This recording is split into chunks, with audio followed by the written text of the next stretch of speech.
വിശുദ്ധ പിതാക്കന്മാരുടെ വാക്കുകൾ ജീവിക്കുന്ന പാരമ്പര്യത്തിന് സാക്ഷ്യം വഹിക്കുന്നു. അതിൻ്റെ സമ്പത്ത് സഭയുടെ ആചാരങ്ങളിലേക്കും ജീവിതത്തിലേക്കും ഒഴുകിച്ചേരുന്നു. പാരമ്പര്യത്തിലൂടെ സഭ വിശുദ്ധ ഗ്രന്ഥങ്ങളുടെ പൂർണ്ണമായ നിയമസംഹിതയെ അറിയുന്നു. വിശുദ്ധ രചനകളെ കൂടുതൽ ആഴത്തിൽ മനസ്സിലാക്കുന്നു. അവയെ നിരന്തരം തൻ്റെ ജീവിതത്തിൽ സജീവമാക്കുന്നു.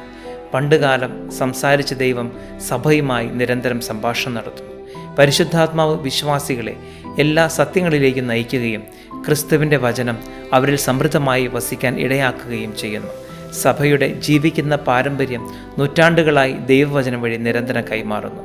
വിശുദ്ധ ഗ്രന്ഥത്തെ തൻ്റെ വിശ്വാസത്തിൻ്റെ പരമോന്നത നിയമമായി സഭ കൈവശം വയ്ക്കുന്നു.